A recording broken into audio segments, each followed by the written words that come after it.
Hello guys, welcome to our YouTube channel. तो देखिए, मैं आपका दोस्त अबे आज आपके लिए लेकर आया हूं जो बीकॉम और बीकॉम ऑनर्स का एक सब्जेक्ट है फाइनेंस फॉर एवरीवन। उसका जो सेमेस्टर 1 के एग्जामिनेशन होने वाली है उसमें जो यूनिट नंबर 2 आ रही है, जिसका लेसन 1 का नाम है introduction to banking and insurance. इस वीडियो में आज हम डिस्कस करेंगे इस कंप्लीट चैप्टर के को हम पढ़ने वाले हैं। तो चलिए शुरू करते हैं हम अपनी आज की वीडियो और डिस्कस करते हैं इस चैप्टर को। सबसे पहले आपको नाम लेसन नंबर 1 हैगा यूनिट नंबर 2 के अंदर introduction to banking and insurance. इसका आपको स्ट्रक्चर दिया हुआ है कि आपको इस चैप्टर के अंदर क्या क्या चीजें पढ़नी है। यहाँ से हमारे इंट्रोडक्शन से ये स्टार्ट होता है चैप्टर। देखिए, in unit 1 you have been made aware of the meaning and importance of financial literacy and its prerequisites. Unit number 1 के अंदर हमने पढ़ा है कि फाइनेंशियल लिटरेसी क्या होती है और इसके परक्यूजिट्स क्या क्या हैं। You have also gain knowledge of various financial institution. और क्या आपको पढ़ाया गया है यूनिट नंबर 1 के अंदर? वेरियस टाइप के कौन कौन से फाइनेंशियल इंस्टीट्यूशंस होते हैं। You have also been made aware of the concept of economic wants and how to satisfy them. और हमने क्या पढ़ा हुआ है? कंसेप्ट ऑफ इकोनॉमिक वांट्स और उनको हम कैसे सेटिस्फाई कर सकते हैं। Another important topic that you have gain knowledge on would be the meaning of importance and need for financial planning along with learning about the budget and its different types of various terms associated with it। और हमने क्या क्या important topic पढ़े हैं? हमने importance and needs for financial planning, budgets, its different types and various terms associated with it। You would also have understood the different ways of saving and how to deficit is met। और हमने क्या पढ़ा है? Different ways, क्या क्या veg देंगे savings के और हम डेफिसिट को कैसे मीट आउट कर सकते हैं। In this unit you will be given detailed classification about the types of bank and the kinds of services that bank offer to their customer. इस यूनिट के अंदर आप लोगों को क्या पढ़ाया जाएगा? बैंक के क्या क्या टाइप्स होते हैं और क्या क्या सर्विसेज बैंक प्रोवाइड करती है अपने कस्टमर्स को। After going through this unit you will also able to identify different types of bank deposit and gain knowledge about the different types of loan. इस यूनिट को पढ़ने के बाद आप लोगों को क्या क्या पता लगेगा? डिफरेंट टाइप्स के बैंक डिपॉजिट कौन कौन से होते हैं और डिफरेंट टाइप्स के कौन कौन से लोन्स होते हैं। ये सारा आपको इस यूनिट के अंदर पढ़ाया जाएगा। तो चलिए शुरू करते हैं। सबसे पहले आएगा हमारे पास टॉपिक, जैसा कि बताया गया था, types of bank. In this previous unit you have been made aware of term bank and different function. पिछली यूनिट नंबर 1 में हम पढ़ चुके हैं बैंक क्या होती है और इसके क्या क्या फंक्शन होते हैं। अब हमें पढ़ना है टाइप्स ऑफ बैंक्स। तो टाइप्स ऑफ बैंक में नंबर 1 पे सबसे पहले आती है हमारे पास Reserve Bank of India, RBI. It is the central bank of the country and also called the bankers bank. ये क्या है? सेंट्रल बैंक है की कंट्री का और इसे हम बैंकर्स की बैंक भी कहते हैं। Its functioning is regulatory in nature as it regulate the functioning of all other bank operating in India.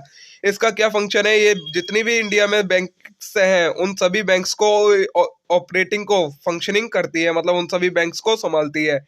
Hence supervise the functioning of the entire banking sector in India. जितना भी banking sector है India का उसे supervise करती है RBI. It has a key role to perform information of monetary policy and foreign exchange mechanism। इसका क्या role है कि ये जो मॉनेटरी पॉलिसीज होती है और फॉरेन एक्सचेंज मैकेनिज्म है उन्हें कंट्रोल करती है। Some of key issue it has as a is are related to customer care disclosure of financial position. There are no dealing with the general public unlike all other bank. इसकी general public के साथ कोई भी dealing नहीं होती, ये सिर्फ commercial banks के साथ डील करती है। Only RBI is interested with issuing currency. जो इंडिया में करेंसी इशू की जाती है वो भी सिर्फ आरबीआई के द्वारा ही की जाती है। सेकंड टाइप की बैंक आती है आपके पास कमर्शियल बैंक। इसमें क्या है? In other sense these are companies stabilise under special act. ये क्या होती है? ये एक टाइप की कंपनी होती है जो कि किसी स्पेशल एक्ट के अंदर स्टेबलाइज की जाती हैं। दीज कैन बी डोमेस्टिक और फॉरेन इन नेचर। ये कैसी हो सकती है? या तो डोमेस्टिक भी हो सकते हैं, डोमेस्टिक कमर्शियल बैंक, या फिर foreign commercial bank. Primary commercial bank can divided into two category, scheduled bank and non scheduled bank. Commercial bank को हमने दो टाइप में डिवाइड करा है, scheduled bank and non scheduled bank. What are scheduled bank? अब देखिए scheduled bank क्या होती है। तो bank mentioned in list in the second schedule of RBI act 1934 are scheduled bank. वो सभी बैंक जो कि आरबीआई एक्ट 1934 है उसके जो शेड्यूल नंबर 2 में दी गई हैं वो सभी शेड्यूल्ड बैंक की कैटेगरी में आती है। These are further categorised into, और इन शेड्यूल्ड बैंक को भी हमने कुछ कैटेगरी में कैटेगराइज कर रखा है, जैसे कि private, foreign and multinational banks. Cooperative banks too fall in this category if they fulfil certain criteria.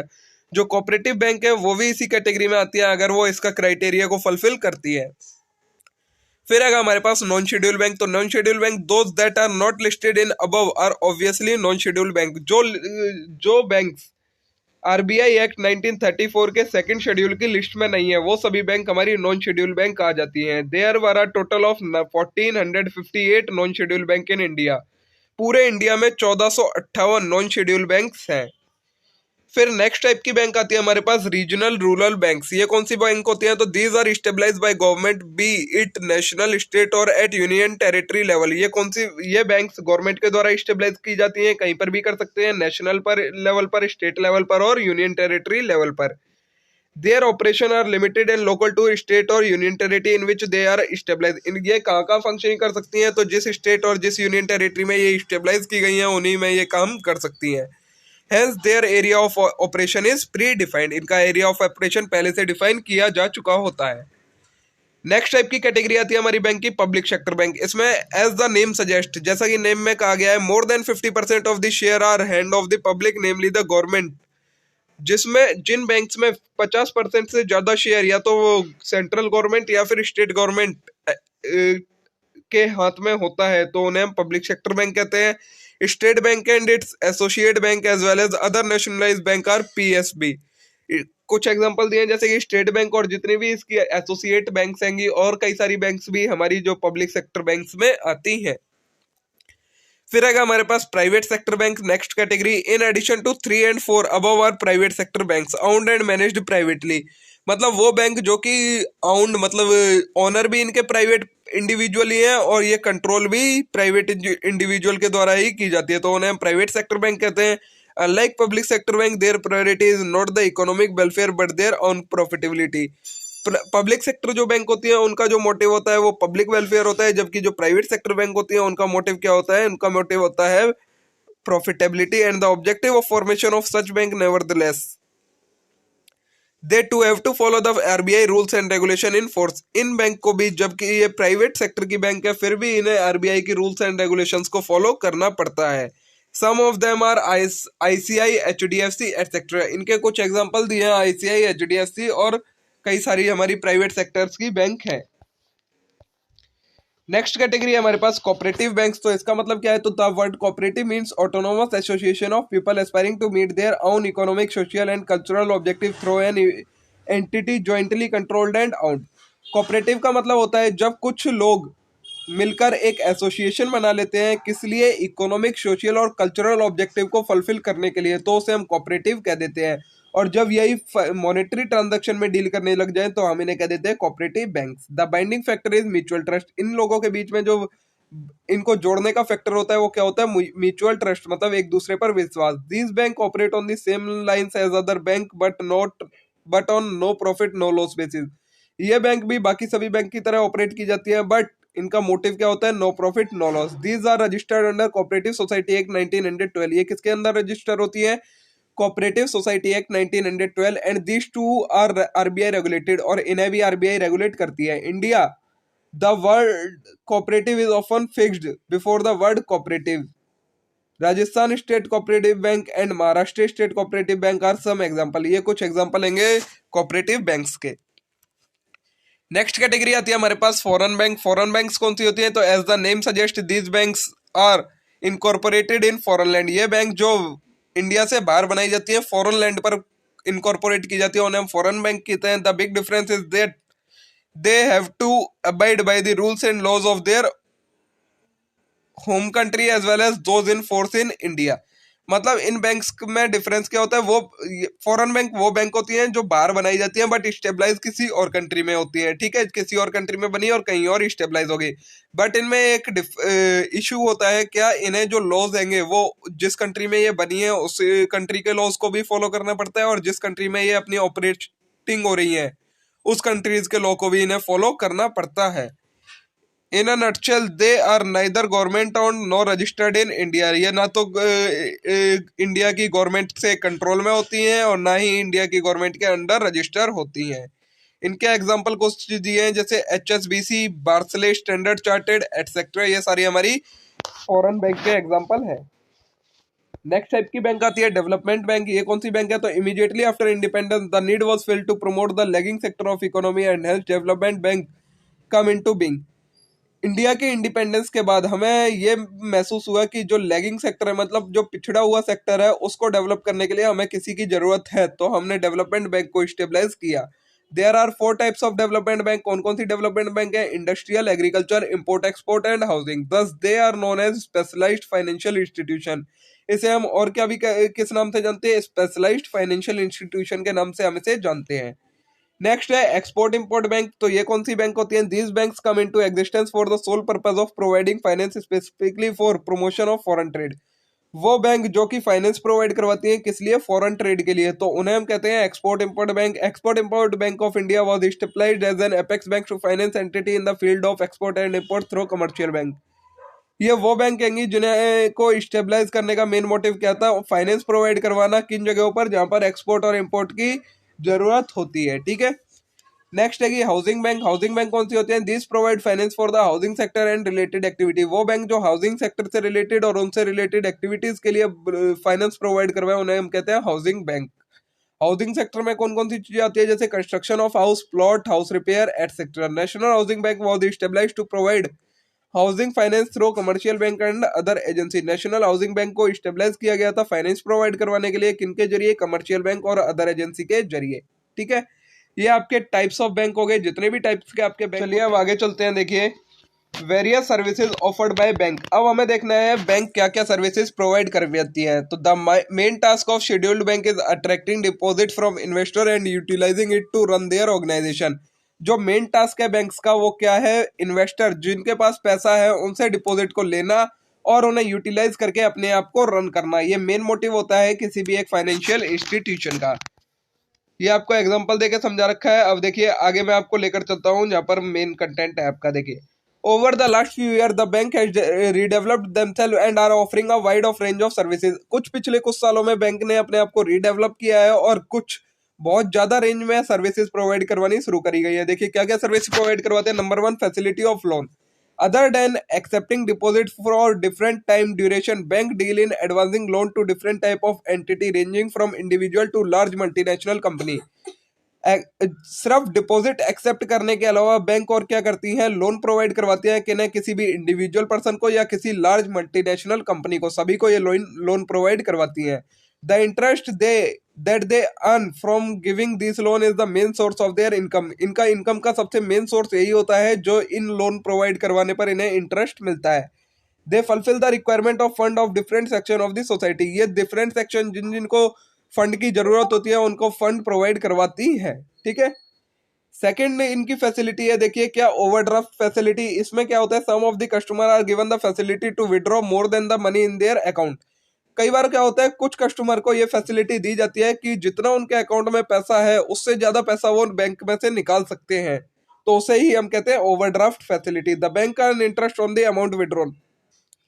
अब जो वो एक्स्ट्रा अमाउंट निकालते हैं, जितनी अमाउंट उनके अकाउंट में है उसके अलावा जो भी अमाउंट वो निकालते हैं उस पर बैंक उनसे इंटरेस्ट चार्ज करती है जितने टाइम के लिए वो उसे निकाल के रखते हैं। उसे हम कहते हैं ओवरड्राफ्ट फैसिलिटी। थर्ड है कि service discounting of bills. The holder of this instrument can get the same discounted at the bank for improved cash flow in the business specially at the time when funds are needed urgently. क्या होता है? जो bills of exchange होते हैं आपके, bills receivable और bills payable, जिनके पास भी ये इंस्ट्रूमेंट होता है वो इन्हें कभी भी जाकर बैंक से डिस्काउंट करवा सकते हैं अगर उन्हें फंड की जरूरत अर्जेंटली है। तो बैंक इन पर क्या करती है? सिर्फ उनसे कुछ कमीशन चार्ज करती है और उन्हें एकदम इमीडिएटली कैश प्रोवाइड करवा देती है। उसे हम कहते हैं डिस्काउंटिंग ऑफ बिल्स। नेक्स्ट है हमारा सर्विस इनकैशिंग चेक्स। इसका मतलब क्या है? Bank extend their service to both saving and current account holder. ये सर्विस दोनों को प्रोवाइड करवाई जाती है, सेविंग और करंट अकाउंट होल्डर को। Cheque can today be encashed across any bank branch specially in case where the bank offer core banking solution or CBS which is usually written on the face of the check. Some bank offer the facility of multi-city checkbooks to their account holder. इसमें क्या होता है? हम किसी भी bank की किसी भी ब्रांच में जाके अपनी कैश को चेक को इनकैश करवा सकते हैं किसी भी टाइम अपनी बैंक की किसी भी ब्रांच में जाकर, तो उसे हम कहते हैं इनकैशिंग चेक्स। नेक्स्ट सर्विस है collecting and paying instrument of credit. इसमें क्या होता है? Services like collecting credit instrument such as promissory notes and bills. As mentioned earlier the bank provide this facility as a custodian on behalf of its customer. इसमें क्या होता है? Banks जो होती हैं वो हमारे जो क्रेडिट के इंस्ट्रूमेंट होते हैं, प्रोमिसरी नोट्स एंड बिल्स, इनको भी हमारे बिहाफ पर कलेक्ट करती है। अगर हमें इंस्ट्रक्शन दे दें कि हमारे ये प्रोमिसरी नोट्स या बिल्स हैं, इन्हें आपको इस डेट पर कलेक्ट करना है, तो ये आपके इस डेट पर कलेक्ट भी करती हैं। आपने अकाउंट्स में पढ़ा होगा bill send to bank for collection, ये उसी टाइप की सर्विसेज है।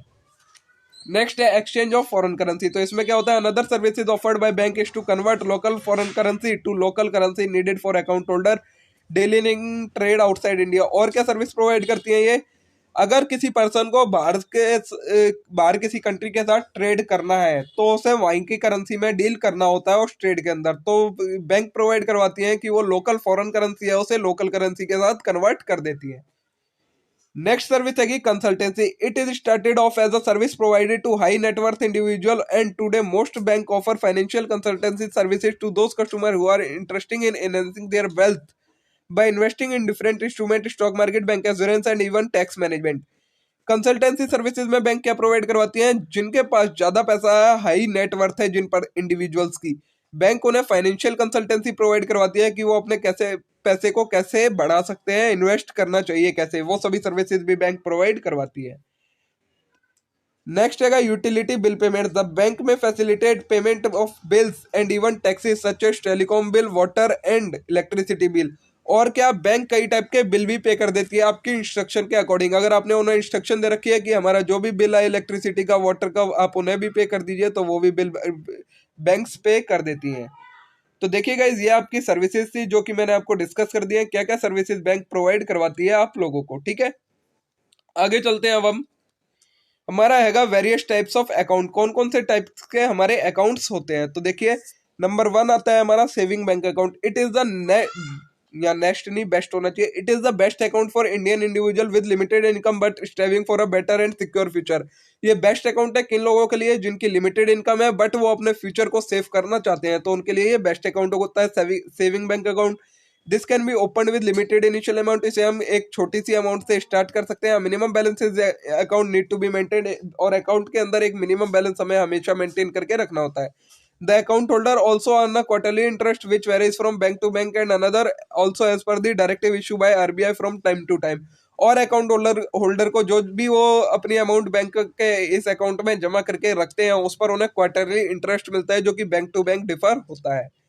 Saving account is a basic account type that let you deposit money safely with bank. ये एक बेसिक अकाउंट होता है और जो कि आपको किस में हेल्प करता है, सेफली बैंक के साथ मनी को डिपॉजिट करने में हेल्प करता है। It insure safety and assist to your money where ever you needed.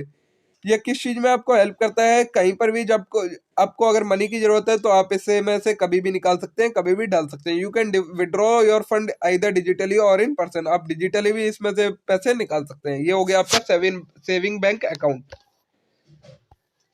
Next type का अकाउंट है हमारा टर्म डिपॉजिट। टर्म डिपॉजिट क्या होता है, term deposit is another name of fixed deposit that include fund deposited into account at a bank for a fixed period.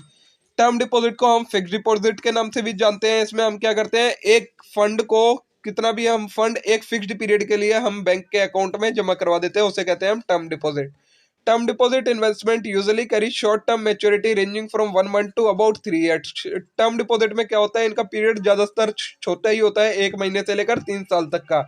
And will having varying level of required minimum deposit, और हमें कुछ minimum deposit हमेशा रखना होता है। The deposit can made by people who wish to save fund for longer period. ये किन के लिए अच्छा होता है, जो कि लंबे समय के लिए अपने फंड को बना के रखना चाहते हैं। Hence a higher interest rate as compare to applicable for saving account is given by bank because the bank is reasonable sure that specific fixed amount can not be withdrawn by the depositor. इसमें क्या होता है, हमें saving account से ज्यादा interest मिलता है। और ज्यादा इंटरेस्ट क्यों मिलता है, क्योंकि बैंक को पता होता है कि इतने टाइम तक ये पैसा अकाउंट होल्डर नहीं निकालेगा, इसलिए इस पर बैंक ज्यादा इंटरेस्ट देते हैं।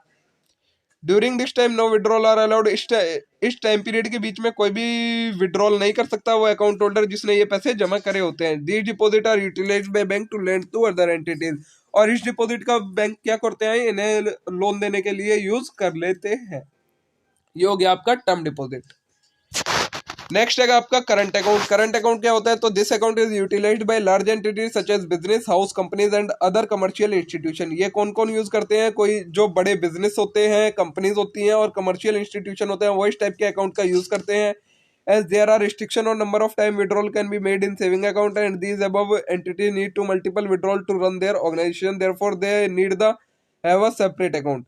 देखिए सेविंग अकाउंट में आप नंबर ऑफ ट्रांजैक्शन पर एक लिमिट होती है कि आप एक दिन में इतनी ही ट्रांजैक्शन कर सकते हैं, उससे ज्यादा ट्रांजैक्शन नहीं कर सकते। बट ये जो एंटिटीज होती हैं उन्हें एक दिन में बहुत सारी ट्रांजैक्शन करनी होती है, इसलिए उन्हें करंट अकाउंट की जरूरत पड़ती है। द इंस्टीट्यूशन और it's authorised representative can make multiple withdrawal and deposit, तो वो कितनी भी करंट अकाउंट के जरिए कितनी भी विड्रॉल और डिपॉजिट कर सकते हैं एक दिन के अंदर। Due to its nature there is no interest earn due to fluidity, और इन पर कुछ भी इंटरेस्ट नहीं मिलता है करंट अकाउंट के अंदर आपको। The number of transaction that can be performed on current account is usually not limited, और इसमें बट ट्रांजेक्शन की कोई भी लिमिट नहीं होती, आप कितनी भी ट्रांजेक्शन कर सकते हैं करंट अकाउंट के अंदर। नेक्स्ट टाइप का अकाउंट होता है आपका रिकरिंग डिपॉजिट। इसमें क्या होता है, this type of account is mostly suitable for those who are desirous of earning a fair return on their deposit. ये किस टाइप का अकाउंट होता है, जिसमें ये उन लोगों के लिए अच्छा होता है जिन्हें अपने डिपॉजिट पर एक अच्छा रिटर्न चाहिए, ये उनके लिए बहुत अच्छा अकाउंट होता है। This deposit hand over a pre decided amount monthly for a specified time period. इसमें क्या होता है, द डिपॉजिटर हैंड्स ओवर, जो डिपॉजिटर है वो एक स्पेसिफिक टाइम पीरियड के लिए मंथली कुछ अमाउंट जमा करता रहता है। They will get a lump sum amount at the end of specific period, मतलब कितने भी टाइम के बाद एक कंटिन्यूस बेसिस पर डिपॉजिटर को जमा करनी होती है अमाउंट, और लास्ट में जितना भी टाइम पीरियड के लिए वो जमा करना चाहता है उसके लास्ट में उन्हें एक लमसम अमाउंट मिलता है। Interest is calculated on quarterly compounded basis, और इंटरेस्ट कैसे कैलकुलेट किया जाता है, क्वार्टरली कंपाउंडेड बेसिस पर इंटरेस्ट कैलकुलेट किया जाता है। ठीक है गाइस, तो देखिए आज की वीडियो में हमने टाइप्स ऑफ बैंक अकाउंट देख लिए, सर्विसेज प्रोवाइडेड बाय बैंक, और types of various types of accounts कौन कौन से होते हैं ये हमने देखा। तो आज हमने देखी 3 चीजें, types of bank, services provided by bank और टाइप्स ऑफ अकाउंट। अब आज के लिए इतना ही, अब हम मिलेंगे नेक्स्ट वीडियो में इससे आगे के कंटेंट के साथ, जिसमें देखिए हमें क्या पढ़ना है, की टर्म्स फॉर डॉक्यूमेंटेशन। तब तक के लिए आप इस वीडियो को लाइक करें और चैनल को जरूर सब्सक्राइब कर लें इस टाइप के और कंटेंट के लिए। Thank you.